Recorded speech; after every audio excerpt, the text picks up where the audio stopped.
الحاقة ما الحاقة وما أدراك ما الحاقة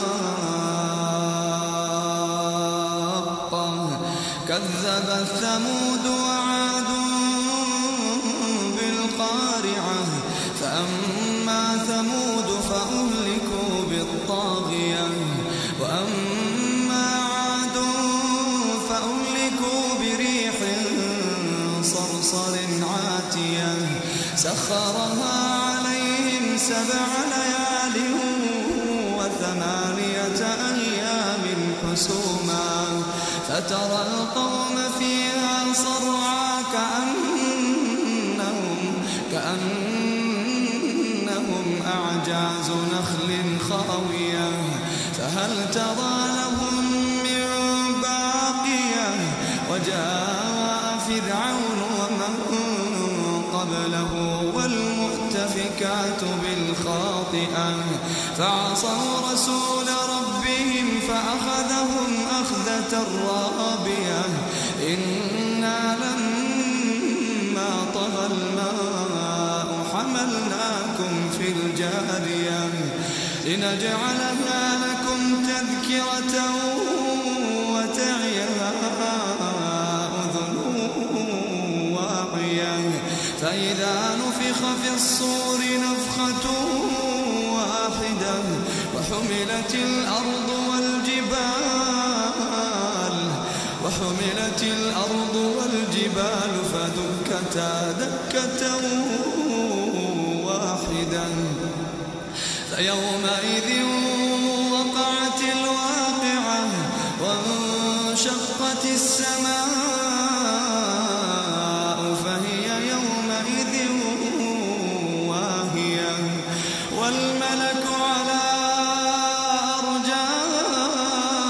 أرجائها ويحمل عرش ربك فوقهم يومئذ 8 يومئذ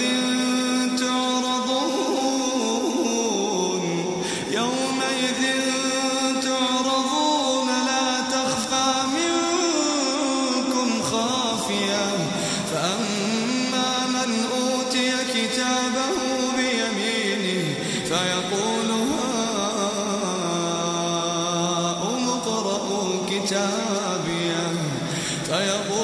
هاؤم اقرءوا كتابيه إني ظننت أني ملاق حسابيه فهو في عيشة راضية في جنة عالية قطوفها دانية كلوا واشربوا هنيئا بما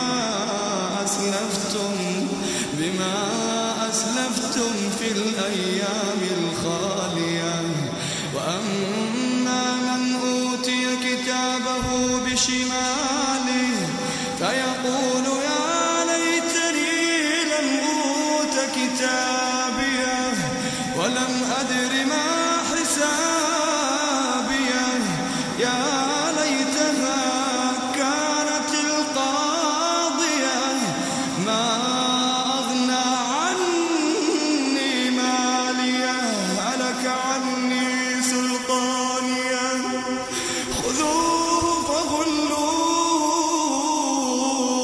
فغلوه ثم الجحيم صلوه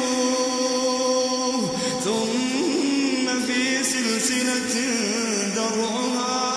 ذرعها 70 ذراعا فاسلكوه إنه كان لا يؤمن بالله العظيم ولا يحض على طعام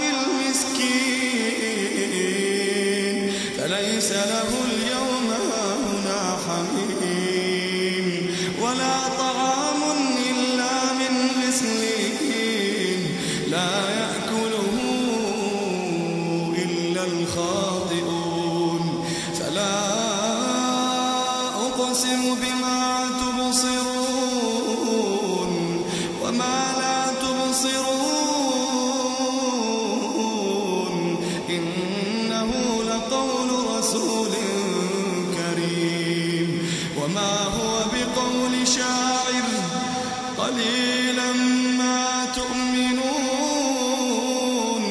ولا بقول كاهن قليلا ما تذكرون تنزيل من رب العالمين ولو تقول علينا بعض الأقاويل لأخذنا منه باليمين ثم لقطعنا منه الوتين فما منكم من أحد عنه حاجزين وإنه لتذكرة للمتقين وإنا لنعلم أن منكم مكذبين وإنه لحسرة على الكافرين وإنه لحق اليقين فسبح باسم ربك العظيم.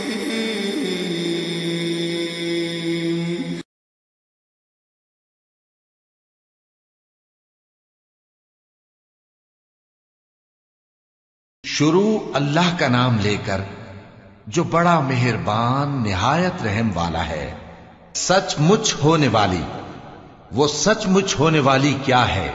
اور تم کو کیا معلوم ہے کہ وہ سچ مچ ہونے والی کیا ہے؟ وہی کھڑکھڑانے والی جس کو سمود اور عاد دونوں نے جھٹلایا. سو سمود تو زبردست زلزلے سے ہلاک کر دیے گئے، رہے عاد تو ان کو نہایت زوردار آندھی سے تباہ کر دیا گیا. اللہ نے اس کو 7 رات اور 8 دن ان پر چلائے رکھا. تو اے مخاطب، تو ان لوگوں کو اس میں اس طرح گرے ہوئے دیکھتا جیسے کھجوروں کے کھوکھلے تنے. پھر کیا تو ان میں سے کسی کو بھی باقی دیکھتا ہے؟ اور فرعون اور جو لوگ اس سے پہلے تھے اور وہ جو الٹی ہوئی بستیوں والے تھے سب گناہ کے کام کرتے تھے. سو انہوں نے اپنے پروردگار کے پیغمبر کی نافرمانی کی تو اللہ نے بھی ان کو بڑا سخت پکڑا. جب پانی طغیانی پر آیا تو ہم نے تم لوگوں کو کشتی میں سوار کر لیا تاکہ اس کو تمہارے لیے یادگار بنائیں اور یاد رکھنے والے کان اسے یاد رکھیں.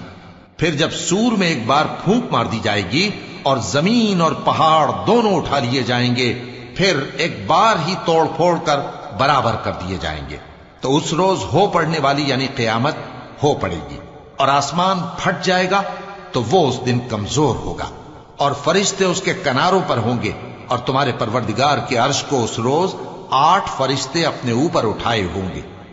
اس روز تم لوگ سب پیش کیے جاؤ گے اس طرح کہ تمہاری کوئی پوشیدہ بات چھپی نہ رہے گی. اب جس کا اعمال نامہ اس کے داہنے ہاتھ میں دیا جائے گا وہ دوسروں سے کہے گا کہ لیجئے میرا نامہ اعمال پڑھیے، مجھے یقین تھا کہ مجھ کو میرا حساب کتاب ضرور ملے گا.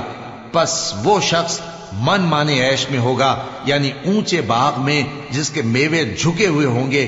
ان سے کہا جائے گا کہ جو اعمال تم ایام گزشتہ میں آگے بھیج چکے ہو ان کے عوض مزے سے کھاؤ اور پیو. اور جس کا نامہ اعمال اس کے بائیں ہاتھ میں دیا جائے گا تو وہ کہے گا اے کاش مجھ کو میرا اعمال نامہ نہ دیا جاتا اور مجھے معلوم نہ ہوتا کہ میرا حساب کیا ہے. اے کاش موت میرا کام تمام کر چکی ہوتی، آج میرا مال میرے کچھ بھی کام نہ آیا، مجھ سے میرا اقتدار جاتا رہا. حکم ہوگا کہ اسے پکڑ لو، اب اسے طوق پہنا دو، پھر دوزخ کی آگ میں اسے جھونک دو، پھر زنجیر سے جس کی لمبائی 70 گز ہے جکڑ دو. یہ نہ تو اللہ عظمت والے پر ایمان لاتا تھا اور نہ فقیر کے کھانا کھلانے کی ترغیب دیتا تھا. سو آج اس کا بھی یہاں کوئی دوست نہیں اور نہ اس کے لیے کوئی کھانا ہے سوائے زخموں کے دھون کے، جس کو گناہگاروں کے سوا کوئی نہیں کھائے گا. سو میں ان چیزوں کی قسم کھاتا ہوں جو تم کو نظر آتی ہیں اور ان کی جو تمہیں نظر نہیں آتی کہ یہ قرآن ایک معزز فرشتے کا پہنچایا ہوا کلام ہے اور یہ کسی شاعر کا کلام نہیں، مگر تم لوگ بہت ہی کم ایمان لاتے ہو. اور نہ کسی کاہن کا قول ہے، لیکن تم لوگ بہت ہی کم غور و فکر کرتے ہو۔ یہ رب العالمین کا اتارا ہوا ہے، اور اگر یہ پیغمبر ہماری نسبت کوئی بات جھوٹ بنا لاتے تو ہم ان کا داہنا ہاتھ پکڑ لیتے، پھر ان کی رگے گردن کاٹ ڈالتے، پھر تم میں سے کوئی ہمیں اس سے روکنے والا نہ ہوتا۔ اور یہ کتاب تو پرہیزگاروں کے لیے نصیحت ہے، اور ہم جانتے ہیں کہ تم میں سے بعض اس کو جھٹلانے والے ہیں۔ نیز یہ کافروں کے لیے موجب حسرت ہے، اور کچھ شک نہیں کہ یہ یقین کرنے کے لائق ہے۔ سو تم اپنے پروردگار عظیم کے نام کی تسبیح کرتے رہو۔